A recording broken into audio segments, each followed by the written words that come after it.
ওই যে থাকে না, বাংলা একটা কথা আছে যে সাপও মরবে লাঠিও ভাঙবে না। এমনকি এই অভিযানের মধ্য দিয়ে একটা বার্তা দেওয়া হচ্ছে কাকে? রাশিয়াকে। কাকে দেওয়া হচ্ছে? চীনকে। এমনকি অন্যান্য আরব রাষ্ট্রগুলোকে, যারা ভবিষ্যতে এই মধ্যপ্রাচ্যে লিড করতে চাইবে, যারা ভবিষ্যতে এই মধ্যপ্রাচ্যে ইরানের জায়গা নিতে চাইবে, আমেরিকার বশ্যতা অস্বীকার করবে, পশ্চিমাদের বিরুদ্ধে গোলামির জিনজির যেটা পড়ে রয়েছে সেটাকে ভাঙার চেষ্টা করবে।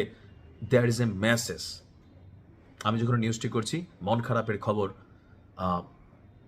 যখন পাল্টা অভিযানের প্রস্তুতি নিচ্ছে, এর মাঝখানে আরো কয়েক দফা ব্যাপক হামলা হয়ে গেছে ইরানের উপর।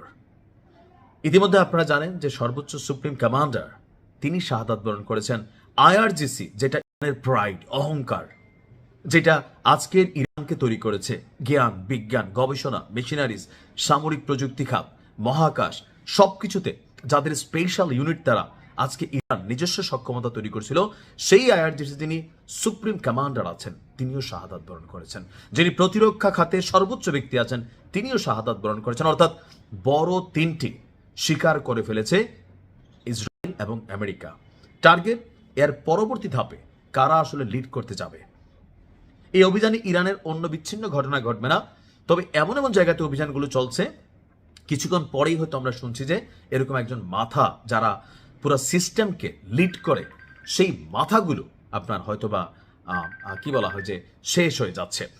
দর্শক, ইরানের রাজধানী তেহরানে আমি যখন নিউজটি করছি মাত্র ভোরের সূর্য উঠছে, এর মধ্যে সেখানে ব্যাপক বিস্ফোরণের আওয়াজ দিক বিদিক থেকে ছুটে আসছে।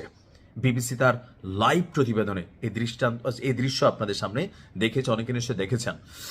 যুক্তরাষ্ট্র ইসরায়েলের এই অভিযানের লক্ষ্যবস্তু ছিল ইরানের এই রাজধানী শহরটি, অর্থাৎ তেহরান। মার্কিন প্রেসিডেন্ট ডোনাল্ড ট্রাম্প তার বক্তব্য হচ্ছে ইরানে এই অভিযান অব্যাহত থাকবে।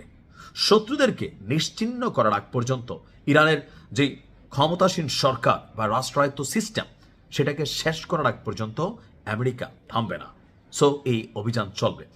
ইতিমধ্যে সেখানে বড় তিনজন মানুষকে শেষ করার পর বলা হচ্ছে যে ইউএস সেন্ট্রাল কমান্ড তাদের নতুন সিদ্ধান্ত হচ্ছে ইরানের পারমাণবিক সক্ষমতা যেটা সেটাকে সিস্টেমিকলি কন্ট্রোলে নেওয়া। আর অপরদিকে তাদের টিম বি হিসাবে আপনার যেটা দেখা যাচ্ছে যে রাজা পেহালভি আমেরিকাতে বৈশা সেই গুটিবাস সেই জনগণকে বলতেছে আমেরিকা যেটা সহযোগিতা করার সেটা কইরা দিচ্ছে।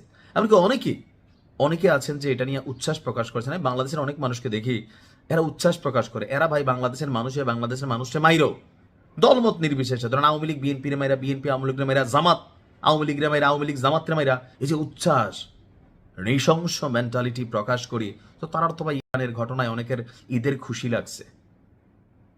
এগুলা মানে আমার কাছে মাঝে মাঝে হজম হয় না, বুঝছেন। আমার কমেন্টে দেখবেন অনেকগুলা দালাল আছে পশ্চিমাদের মিডিয়া গুটিবাজ, ভাই তোরা আমার আনফলো করে দে, ঠিক আছে? তোদের মতন ফলোয়ার আমার দরকার নাই।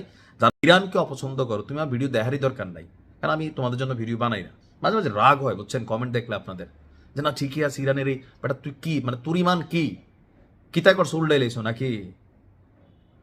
আমরা পারি না, ঠিক আছে, যে করে তার সাপোর্ট দেওয়া আমাদের জরুরি। আমাদের এই সাপোর্ট ইরানের কিছু যায় আসে? কিছু যায় আসে? আমি কি মেশিন দিছি? না আপনি মেশিন দিচ্ছেন, না টাকা পাঠাইছেন? কিছুই না। এটা হচ্ছে একটা নৈতিক সমর্থন, মানসিক স্যাটিসফ্যাকশন। বলা হচ্ছে যে মার্কিনীরা নতুনভাবে প্ল্যান বিতে ঢুকছে।